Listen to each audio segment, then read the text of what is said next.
Hey Stillwater, welcome back to the Still Connect podcast, a podcast all about Stillwater, Oklahoma. I'm your host, Denver Evans, a born and raised Stillwater local and owner of Stillwater Digital Marketing. Each week, I'm sitting down to have a friendly chat with a local business owner or community leader who helps make Stillwater such a great place to live in. So, whether you're a longtime resident or just a visitor, this is your place to stay plugged in, stay inspired, and still connect with the stories that shape our community. Also, the podcast is a real tour of Stillwater, so this is actually a mobile podcast that I record on location, usually in the business of the person I'm interviewing. So if you ever want to watch these interviews, you can watch the video version if you aren't already. Today's episode is just an audio episode, and I'm super excited to introduce Jase Depperschmidt with Archetype Homes. Let's jump right into the conversation. Go ahead and tell us a little bit about yourself and all the businesses you have. Okay. I was born in Kansas, moved here in second grade, went to Richmond Elementary School. It's a good school. Yeah. Graduated in 2012 from Stillwater, and then graduated from Oklahoma State in 2016. So I've been here a long time. My wife and I have several seems like they're very different businesses, but we have a mobile detailing company that I started right after college called My Mobile Detail. And then my wife has a salon here in town with a friend. They co-own together. And then we have a home building and design business as Archetype. Well. So yeah, Archetype Developments. Awesome. So tell me just kind of a little bit of the story of how you kind of got started and went from one to the next. Yeah. So with Archetype, I really have always kind of had this inkling towards I'd say interior design and architecture. Really, my dad was owned a commercial construction business my whole life. He still does. And then my mom is an interior designer, decorator. And so together they did a lot of projects and I got to see it all. And, it sparked my interest from a young age. And so in 2020, we had already built our first house. That was something that we did shortly after getting married. But we built it and then immediately I was like, this was awesome. It was like a huge creative outlet. It was like years and years of being a kid and dreaming of doing these things finally coming to life. And so I did it and I sold our first home that we built. And in that process, I actually got some custom home clients. And then kind of by accident, it just happened. And they're awesome. So if you're watching this, they really were great to work with. But I started in 2020. I built our second home and at the same time built their home. And then it just turned into a full-blown business. That's awesome. So coming up on 5 years. Yeah, coming up on 5 years. Yeah. Wow, that's cool. So tell me more just kind of about what your projects look like. Do you just do full home builds? Do you do like small renovation, additions?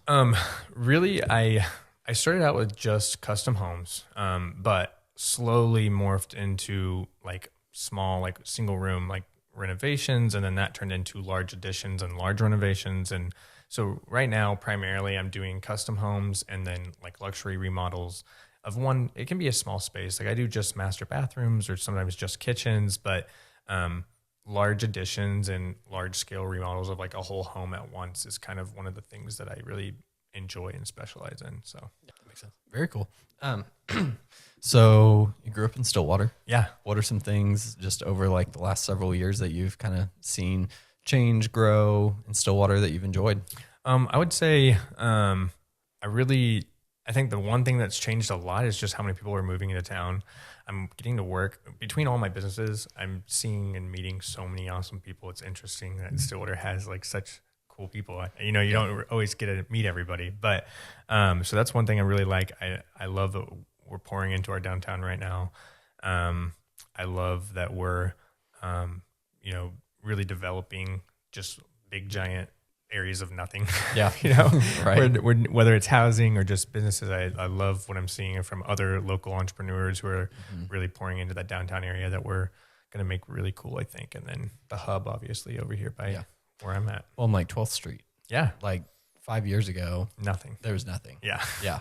Now and honestly, they're doing some cool things with that. The soccer field's back behind there. Yeah. We have, it's really nice to have like Stillwater Medical Center here and the college. Between the two are really, really developing things, which is cool. It's really great. Yeah, OSU has been huge for Stillwater's growth and development. I think you mentioned earlier before we were kind of talking about how it's just a matter of time before Perkins is like a suburb. Yeah. Well, honestly, it's crazy because even right now when you're driving that road, there is no gap, no spaces between those two. It's very connected. And I mean, the amount of clients that I'm working with who are moving that direction, buying land that direction, developing that direction is insane. Yeah. It's just really interesting. I think at some point we aren't probably going to see a huge separation there. Yeah. It's pretty industrial right now in terms of like the businesses in between there, but it'll be really fascinating to see what kinds of like stores, grocery type places kind of pop up in between there. Cause eventually there's going to be people who are going to want something a little bit closer than, 10 or 15 minutes south of town. Yeah, for sure. So honestly, there's a few, I guess you're right. There's Tractor Supply. We have a Dollar General there. We have a couple things, but yeah, probably just a matter of time. Every piece of land there. Yeah. Well, yeah. And there's just I shoot a lot of real estate photography. So I feel like I spend so much time kind of out that direction. When one of the agents that I work with had a lot of listings in Trio Ranch. Yeah. When that whole neighborhood really like popped up. Or Trio Ridge. Pretty quick. Trio Ridge, I should say. Trio Ridge. Yeah. I really didn't even know about that neighborhood until I want to say it was probably like a couple of years ago, but I drove by and I was like, I came out of nowhere. Yeah. I didn't even see the prep. It was just like, bam. Mm-hmm. But yeah, it is interesting. I think it's helpful for people who kind of want to be out. They don't want to be inside a city, but still feel like they have the perks of a community. So, well, and it has great access because it's right there on 51. Yeah, so for sure. You can go either way. Also, it's like right in the middle. So you graduated from OSU? Yep. Immediately started Mint Mobile Detail? Yeah. So really it's interesting because, I told you a little bit about my parents and what they did and how that kind of impacted me. But when they built their own home, it was like 2006. I was in sixth grade and it was really interesting to me. I just like fell in love with I watched them draw their plan out. I watched them execute. Like we went out ourselves and helped and cleaned the job site. And like, I just got to see every phase. And it was just so intense for me to be like, wow, like I just loved it. And I took all that, all those elements, and I wanted to be a residential architecture or residential architect, forever. And it really wasn't until they came to our high school. They had like a career day. Oh yeah. And they had OSU students in each classroom. And you would go to each classroom that you were interested in learning more about. And so, I went to the architecture one first because I was like, that's what I'm going to do. And they had like a slideshow and they're like, our dropout rate currently 80%. And I was like, and then they were like, and here's like our classroom, and they were showing these desks, and I noticed like there's cots attached to the desks. And I was like, and then they were like you're gonna work, sleep, yes. work, sleep. I was like, what? And then they had like a thing on like salaries, and one of them was like residential architects. Like if you start out at a firm, like you're probably starting around 50,000, and like they did like a higher end number, and it was still like 6 years of school, and I was like, oh no. It's not for me. Yeah. So we got to figure out something better. I just did not. I think that for me was like, I don't think that makes sense for me because I'm a weird Dave Ramsey kid. And so I was like, I'm going to go through school debt free. So I was also like, no, feasibly 6 years of school. That's even harder than 4. Right. So I shifted. I was like, I'm just going to do business. But yeah, I went to business school. I started Mint Mobile Detail the month I graduated officially. And then that was great. And I think a lot of people were like, these are very different. Like you have 3 very different, but if you think about it, all 3 of them are very aesthetics driven, I think for me, my passion is taking something and making it better. That's just how my brain operates. And so that's just my skill set. So I apply it anywhere, whether I'm cleaning cars at the beginning or training. Now I train on that, but from that to, building a home, you're taking a vision in your head of what could be and executing it. So, they're very different, but related. And I think that's kind of how that all came to be. That makes sense. So you said you kind of got your first clients almost kind of on accident. Yeah. I was not it was just, I listed our house, I designed and built our home. And then when they came, I can't remember if like they made an offer, but I went with a different offer, or if they just were like, hey, would you build with this budget? They might, but they looked at the house that I had for sale and then wanted to build. And so I just like, yeah, let's do it. Very cool. Very cool. So what was that first project like? So our first house was really interesting because it was a drawing that I did while I was still in college. And so we just, when we were newly married, we didn't know a lot. Especially as an entrepreneur, like, how do we do this with our taxes? Like, did not know what we were doing. We were paying way more in taxes than we should have because we just didn't have things how we should. Right. And so it was really interesting. We learned a lot. Like, for proof of income, if you're going to build a home and get a loan, like, you have to have 2 years of tax returns. And we were like, but we have this money. And it was like, right, you don't have 2 years of tax returns. Yep. So it was like, we had the exact same thing. Yeah. It throws you off. And then you're like, man, okay. And then besides that, you have just so many elements of entrepreneurship's very nuanced. Like, there's so many things like that you have to learn. So now we have things set up way differently where we wouldn't have had to do that. And if we would have known what we knew now, we would have just been able to build when we wanted. But that first process was really just figuring out the order of things.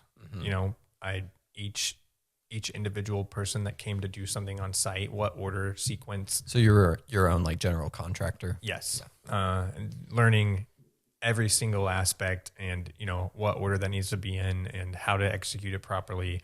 And, it was really nice for me because it was my own house. So if I forgot about this, you're not disappointing someone else. No one else, just me, and learned so much. I was able to, and honestly, still love that home. Every time I build and then move, I'm like, I wasn't quite ready to leave that one. Oh yeah. I like all of them, but So you like build a house, live in it, sell it. That was our original plan. Okay. It just turned into a business. Yeah. So very cool. It was more of like, hey, I wanted to do this my whole life and I'm just going to do it for me, And then it was like, I love it so much. I can't help it. I build a home and then immediately I have 15 ideas. I'm like, so if I didn't have clients right now, I probably would have like remodeled my house. Well, that's good. Same with my wife. We both just have, honestly, we're both really creative, but I'm not naturally as, entrepreneurship's one of those things where you plan it all out and Friday, everything's different than what you planned. It does not matter what you planned. Friday's different. So you just learn, that's one thing you learn when you own your own business is that you can plan everything and you're still going to have 15 curveballs and how do you handle it, Yeah. So part of the reason that I started this podcast is because I've worked with last time I counted, it was over 70 Stillwater businesses. Yeah. I've talked to so many business owners just about their strategy because what I do is I create content for them, photo, video, graphic design, manage some social media, that kind of stuff. And so we're always trying to make sure that fits in with their business plan. Business plans change all the time. Oh yeah. So sometimes we're going to go left and then it's like hard right. But I think a lot of people who maybe just work like 9-to-5 jobs have no idea everything that goes into small businesses. And I imagine since you've had 3 very different businesses, similar in the aesthetics, but very different in terms of operation. Oh yeah. It's just like, people don't know about small business loans, what debt looks like. What's weird. And I'm fortunate enough, that we didn't have to do a huge amount of loans or anything like that. But one thing that's really different is I feel like your mindset shifts a little bit because when you work somewhere, I feel like a lot of the things that you just don't even have to think about, someone else is having to think about. Yep. And you don't realize until you're owning a business what that really does shifting. It shifts your mind. You're not thinking like, I don't know. It just shifts everything. You're not thinking about, you're more thinking about everyone that you have depending on you for, work. Right. And so it shifts a little bit because when you're working somewhere, you don't have to worry about that. You're like, I'm just here to do this one thing. Right. And that's it. Yeah. And then you have, on the flip side, you have people, who, they're like, okay, I have to do these 15 things that have to get done so that this person can even do their job when they get here. Right. Right.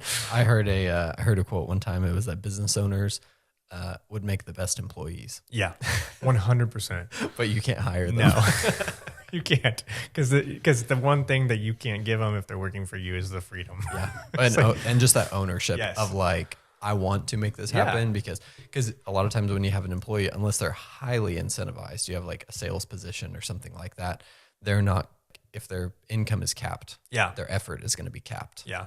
But when you run your own business and you realize that you're the ceiling on your own success. But also that's not how it works when you're a small business, because your income doesn't cap when that's the other thing people are depending you on. Right. It's like, hey, are you able to move this along when it's tough? There's, and that's not always the thing. And that's what, a lot of people who are happy in a position that they're just being employed, it's because they don't have the stressor of like, what do I do when something goes wrong? Right. It's just different. If something goes wrong with the business, it's my boss's problem. Yes, I'll go get a different job. I just have to show up. Yeah, I just have to. Yeah, either I go and get a different job, or I just have to show up and do my part. Something like that. So yeah, and I think for a lot of people, being a small business owner is kind of isolating, because you feel like you don't. A lot of times you don't, especially people like us who became entrepreneurs at kind of younger ages, instead of working somewhere for 20 years and then deciding to do something in our 30s, 40s. And I have very different, I have multiple businesses, but very different the way that they're ran. I have an S Corp, I have a C Corp, and I have an LLC, and they're ran completely different. One has a board, one has, we have co-owners, one of them is just owned by us. So, it's very different. They're all ran differently. They all have different requirements. And so it is interesting, you are collaborating on some level at all times. And it is, that's just something that you just have to figure out, is like, how are you going to operate this in the best way for the people who work for you, who depend on you? And how are you going to operate this, also to provide the best result to the people who are paying you for a service? And so those operations, they're a lot to, and I think that's the main thing, is like, entrepreneurs are everything, right? How many hats do you have to wear in a day? It's like for me, I'm like, I'm training you on cleaning a car. I'm here to remodel your whole house. So it's like, or you'll have to take a call for one while you're doing the other. Yes, exactly. So, you really don't get to control that if you're doing multiple, but I can't remember where I heard it, but I heard recently, it's like, if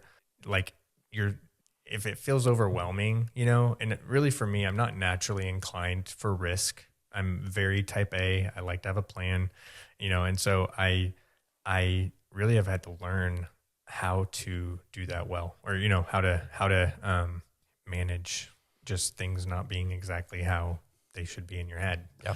What's that been like? Yeah. It's a learning. I feel like every day I'm that's a skill that you have to work on. It's not natural. Yeah. Like, people are not naturally risk inclined. It's something that you lean into in a way. And so, and it's not always risk.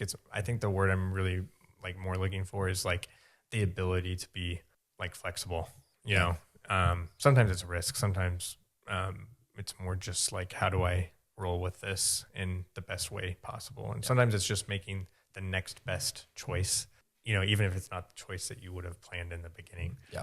So, well, and it's kind of like people, always say no risk, no reward. Yeah. The more risk you're willing to take, usually the more reward there is on the other side of that. But you just have to really believe in your vision. And I think having that determination, that just like that brute strength of will necessary to make a goal be accomplished. Yeah. When it came from nothing but your own mind. And you know what I really think that is just consistency.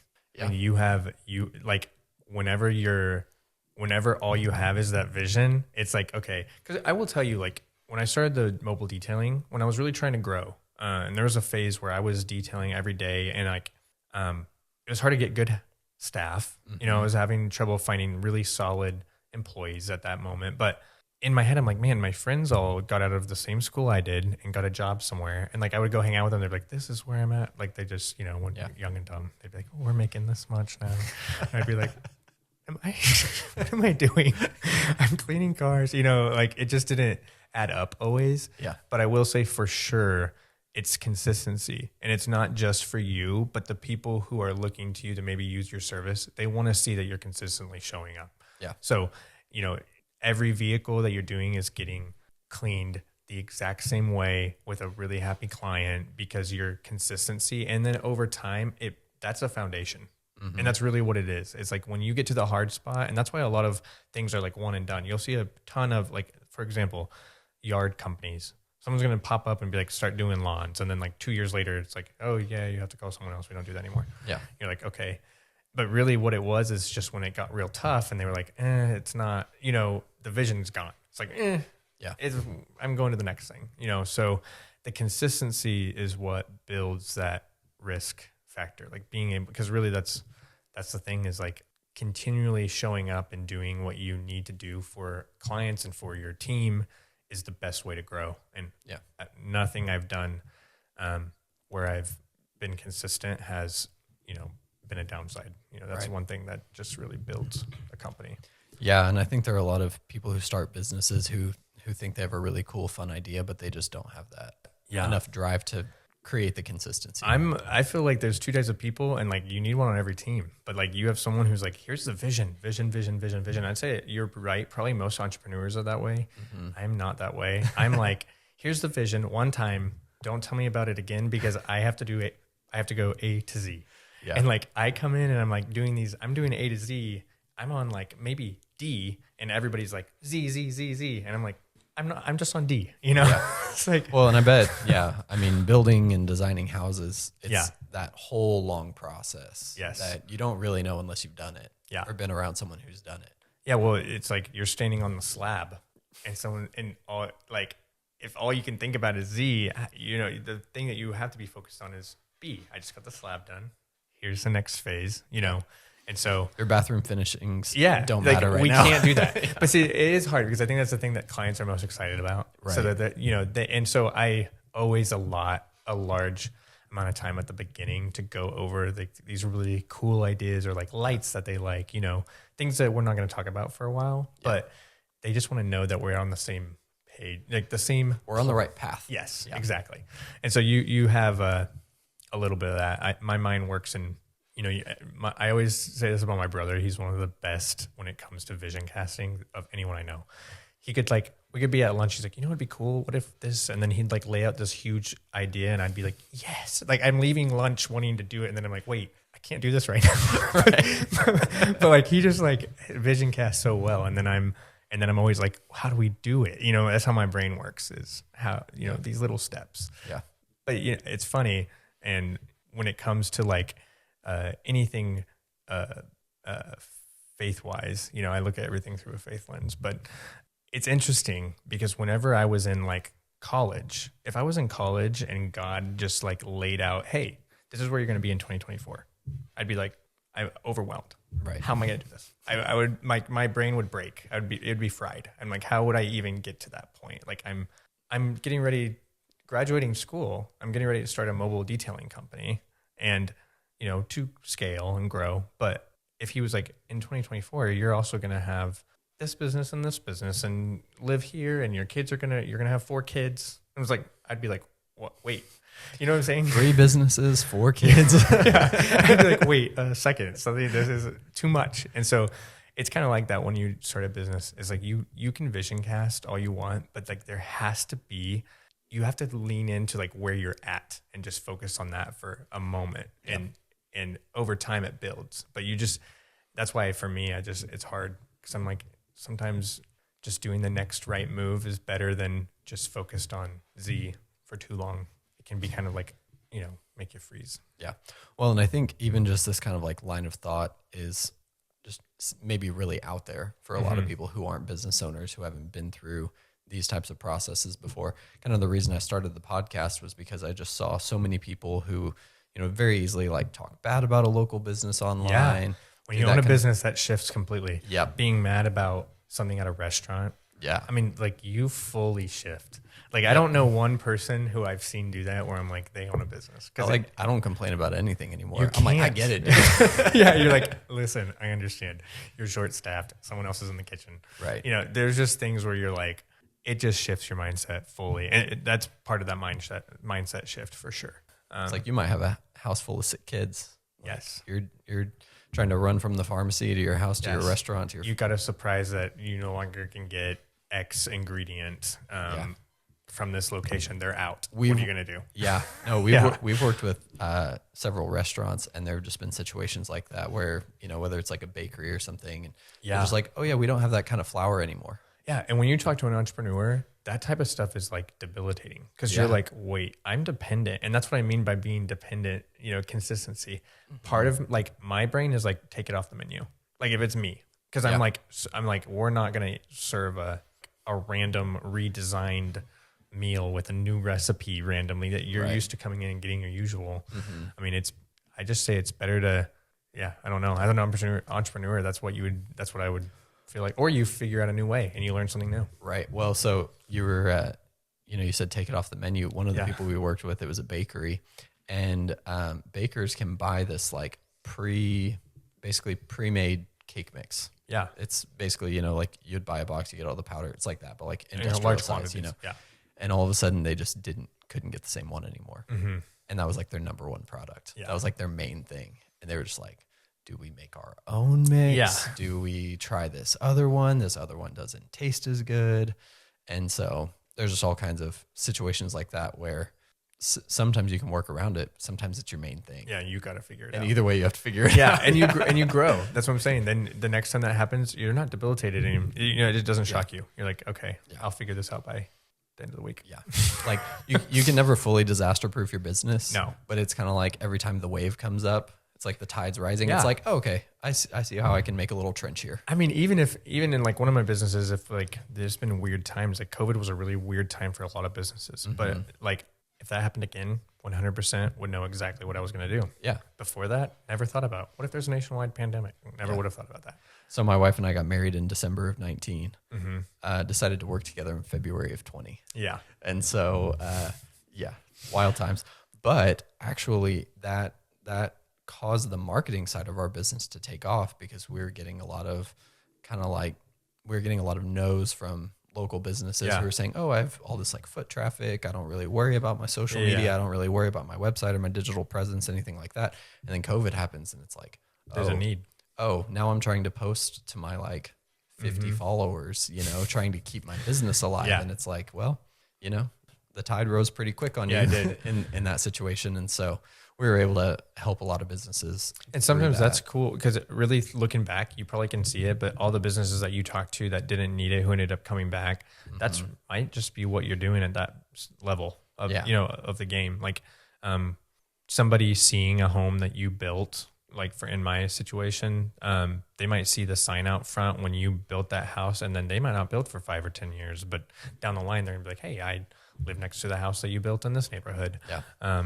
And honestly, that's where I get most of my stuff is just, it might not be immediate, but those little things matter. Well, and I've seen a lot of your work and you do like a fantastic job. I feel like all of your designs are really like timeless. Yeah. Thank you. Do you ever wonder if like 20 years down the line, if the style is going to be completely different? I'm sure it is. Yeah. I mean, think about, I will tell you, my very first house, it was a brick home. I painted it white from the get-go. You would have thought that I was painting my house pink. I mean, my neighborhood was in shambles. They were like, oh, really? You can't paint brick. I'm like, I am going to paint the brick. And they're like, but why? Like, you can't paint it white. You can't paint brick. I'm like, I'm painting the house white. Yeah. I mean, like at one point, I think my HOA was like, can you like just give us some paint samples of like what options, and I was like, my wife like gave me like 3 shades of white. I guess tell them like go nuts. Just it's gonna be white. Funny because now white brick is like everywhere. But when we did it, it was like end of the world. You would have thought you guys were like ahead of the ahead of the curve. And so that's a perfect example though. Like by the time we went to sell it, people were wanting that, and there wasn't a ton yet. Inventory wasn't there yet. Right. Now it's very, very common. Yeah. And they've come a long way with paint. I think a lot of people who were very nervous about that were maybe thinking like it's gonna be a maintenance problem. But you're like, paint nowadays, they make paint specifically to paint. Yeah, porous stone. Exterior brick. Yes. Yeah. So, but it is just one of those things where, you might be. I try to do that. Like if you look at any of my projects, I always try to throw an element in there that you probably are not ever going to see like right now anywhere else. Yeah. And that's because at some point, that's going to be the thing where you go. When you go into an old home, there's just something so cool that you could never do now. Like you would never be able to find it now. Right. But it's so cool and unique. That's what you want to do. So, and nowadays I think things are shifting. People want something very nuanced to them. Yeah. And I almost say, there was a time where everyone's like paint everything white and gray and appeal to the masses. Like you're selling a house, appeal to the masses. That millennial gray. Yes. Yeah. And so, but nowadays I actually think if you really invest in just like a design that is maybe a little bit out there, when someone walks through your home, they're going to be like, I've never seen this before. Yeah. And all day long, they're going to be like, what about the house that had the, tiled arch, thing. Yeah. The fireplace in the corner. Yeah. The whatever. Yeah. Just if there's or the light fixture. Yeah. Like just something that they don't ever see that would make it to where it's like they sticks in their head. Mm-hmm. That's the kind of stuff that I think is shifting. That makes sense. I've shot literally hundreds of real estate listings, and there are still those that like stick out to me. I mean, I'm not talking like carpet in the bathroom. Yeah, those are the things where you're like, no. No, those are like, that's not sanitary. But somehow they did it for a very long time for some reason. But like you have just, you can make some cool decisions that might be a little different, but might pick up later, like the white brick. Yeah. So I always try to do that when I'm building, be a little bit ahead of what your neighbor, is going to do. Yeah. So rule of thumb, just buy land and don't have an HOA, so nobody can complain about your. Which is actually what I did Oh, really? So when I had my first client, I was building a home for me and on this plot of land, and they got half of it and I got the other half, and built both at the same time. This was in 2020, and the land is actually in the neighborhood on the backside of someone else's property. Oh yeah. And so it was in the neighborhood, but was out of the HOA. Oh, nice. So it was kind of nice because I was like, I don't have to give you my white tips. But also, I will say that I love that neighborhood. Even though the HOA didn't like the brick being painted white, I think now they don't care at all. And it was fine in the end. Well, and exactly. Like once it becomes a trend, then everybody's like, oh, cool. Yeah, it's fine. Let's do that too. But also, the people that live in that neighborhood, I will say, I loved living in that neighborhood. It was amazing. Yeah. So both of us kind of growing up in the early 2000s. Do you remember when everything was just like tan? Yeah. It was like everyone's kitchen looked like a Italian bistro. Right. Glazed walls. Yeah. And like a light fixture that was just like heavy wrought iron. Right. Like 2 bulbs. It was very dark. But they would be like, it was always like curvy. Yes. Like, everything like had French, like a swirl. Yeah. Yep. Yes. Yep.